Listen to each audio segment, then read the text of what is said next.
My name is John, sometimes called the Beloved. But I don't consider myself any more beloved than you, or anyone else at any other time since time began. God's love is infinite.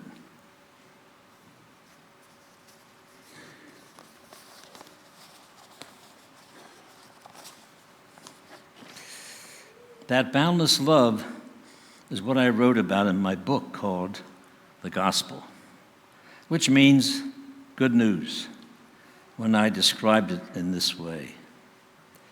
God so loved the world that he gave his one and only Son, that whosoever believes in him shall not perish, but have everlasting life. For God did not send his Son into the world to condemn the world, but that the world through him might be saved. That infinite love is our focus tonight. Get ready to catch a glimpse of how much God so loved the world and how much he loves you.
important. In fact, I'm fine with you calling me the woman at the well. You see, it was at the well that I first met Jesus. He arrived unexpectedly. He wasn't supposed to be there, but he made a special trip through Samaria. He said, looking for me. Me, of all people. How odd. I couldn't understand why he would do that. As Samaritans, my people and I, we were hated, held in contempt by those who were supposedly God's people. At first, I was confused when Jesus was talking about the living water and how anyone who drank from it would never be thirsty again. He also talked about true worship. True worship isn't dependent upon geography or culture or traditions, but whether it's in the spirit and truth. But I knew Jesus was the Messiah when he started talking to me about my past, things that only God would know.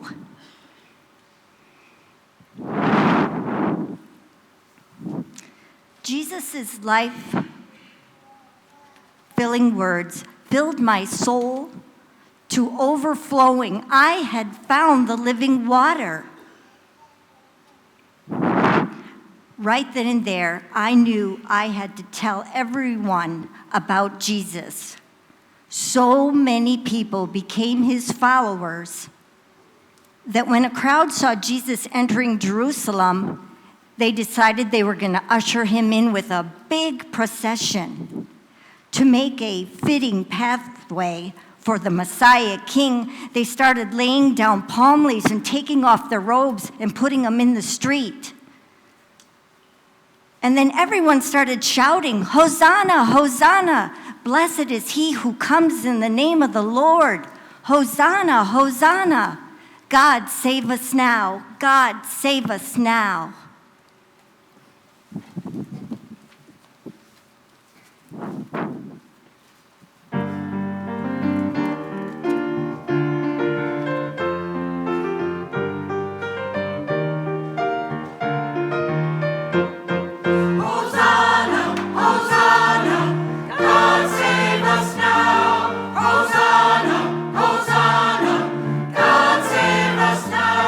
We wait for salvation, send your saving fire.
Hosanna! Hosanna! God save us now. Right here. Right now. Yes.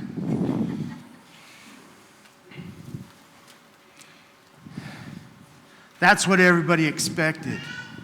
That's what everybody wanted. Especially you, Yes. my brother John, and I. You know, we made quite a pair. And some say, I believe, our most famous part. But if we're honest, our most infamous part is when Jesus nicknamed us Sons of Thunder. It's when we asked the heavens to rain fire down on our enemies to destroy them.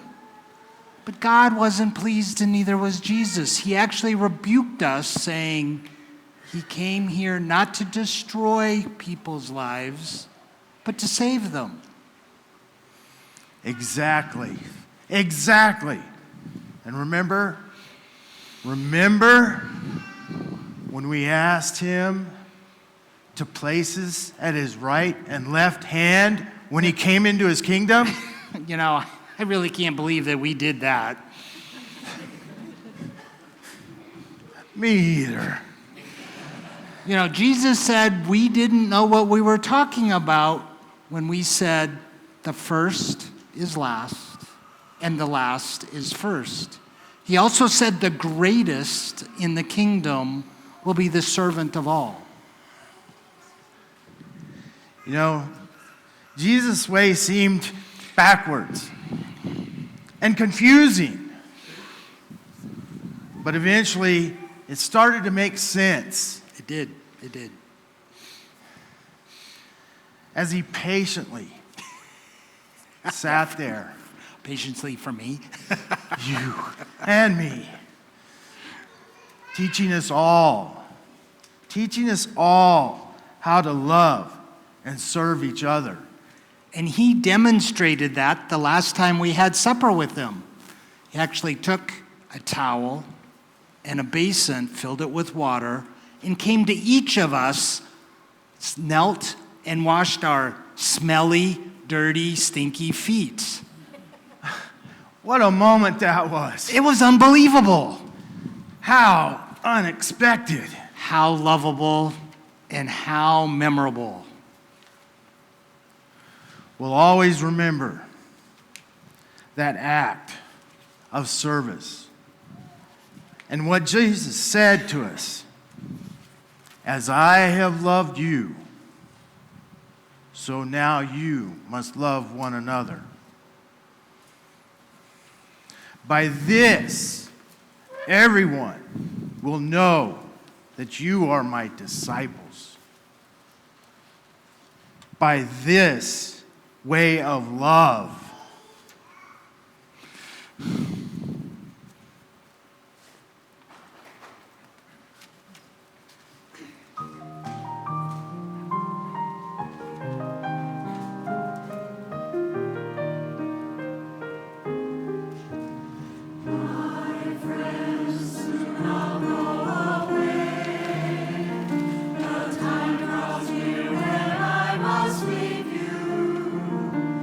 How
I am Peter. And I find it amazing that I was expected to love all these other followers of Jesus. Believe me, they weren't very lovable. But then again, neither was I. I was brash, impulsive, which made, I guess, a good reason why Jesus would pick me, Simon, and rename me Peter, meaning the rock.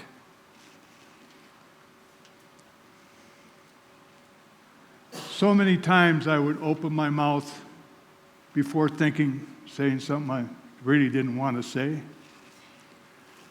The others would say, Peter, why don't you stop for a moment, think before you open your fat mouth and say something you'll regret. Something I'll regret?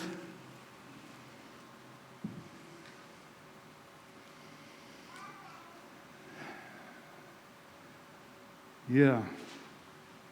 Something I'll regret. Boy, did I ever regret big time. I had boasted that I would never deny Jesus, that I'd follow him to the cross if need be. And then came that night, and I denied him. Not once, twice, but 3 times.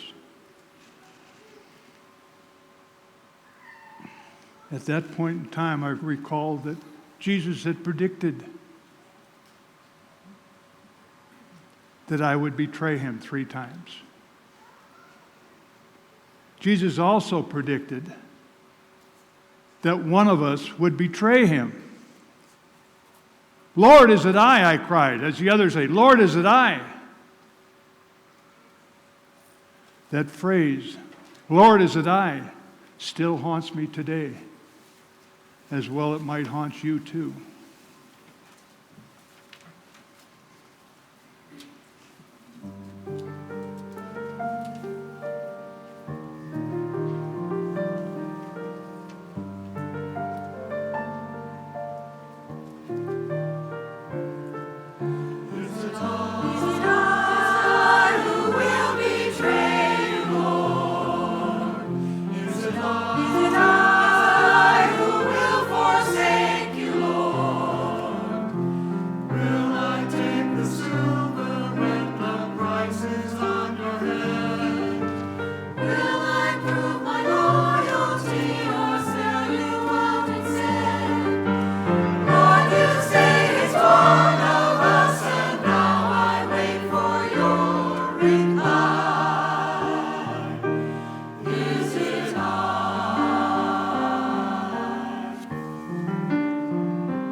I'm Thomas. You probably know me by my less flattering name of Doubting Thomas. Yeah, that's me. I have a habit of of not believing things until I see it with my own eyes. Just show me, prove it. Some call that frustrating. Some call it, worse than that. But that's who I am, and they see me that way. But not Jesus. Jesus sees me for who I am. And through that, he led me to a faith in him, a faith that lasts even when I can't see him. He met me as I was, led me to faith in him. So we would remember him and feel his presence. He taught us to take the cup and the bread. He taught us to remember him, and he told us, remember, I am there. Remember, I am there.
When my son Jesus was born, there was so much happening, I couldn't keep track of it all.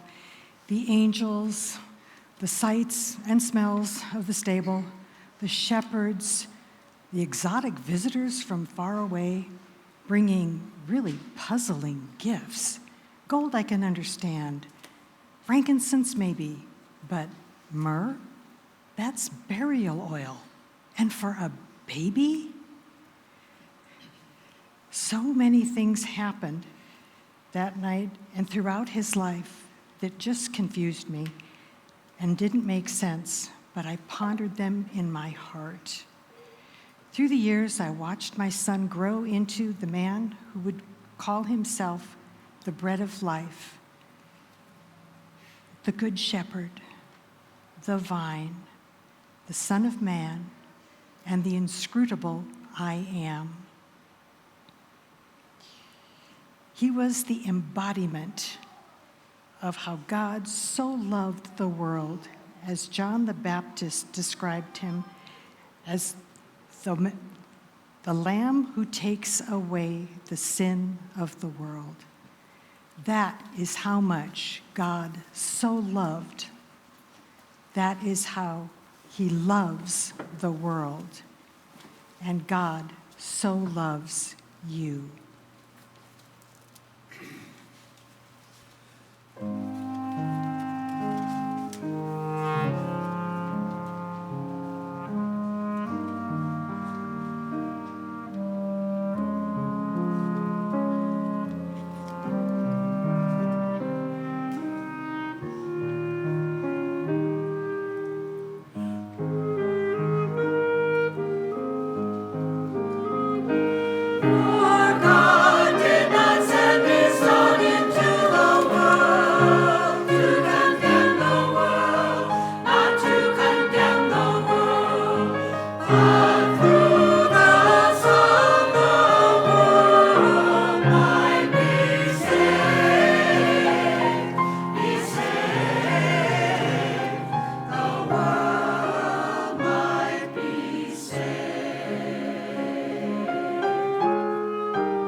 Seems like there shouldn't really be closing remarks.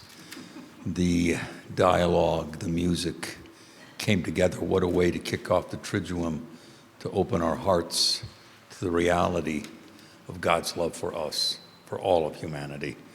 At this time, I just want to have all the people who spoke, John, woman at the well, James, John, come on down here. And while someone gets the flowers, come on down. How are we going to do this?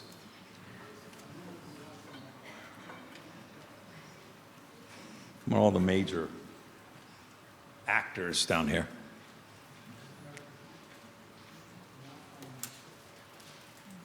Come on down. Here we go.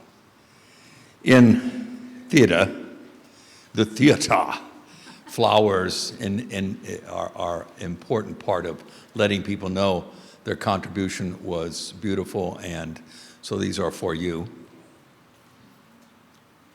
as a remembrance. Thank you.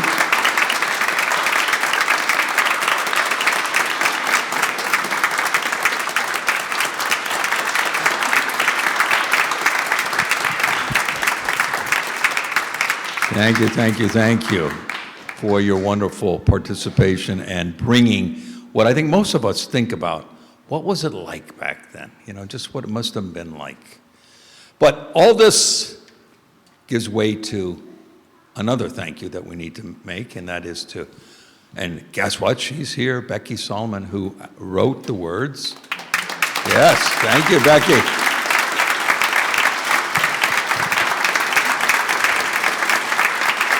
Becky, why don't you can you stand up real quick so we can see you? Congrats.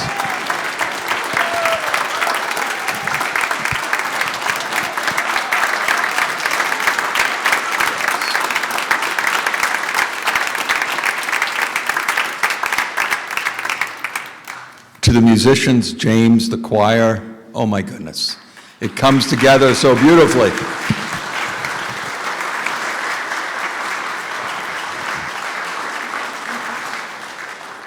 This is what I call the body of Christ.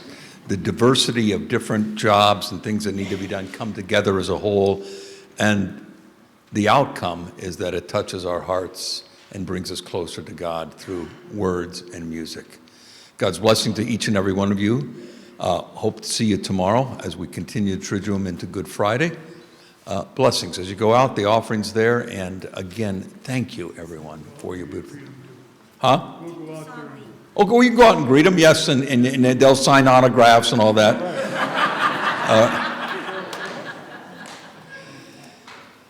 Drive safe, everybody. Drive safe.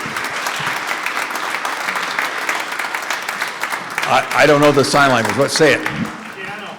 Huh? Oh, yeah. Well, I said the music, but give him some love. Thank you.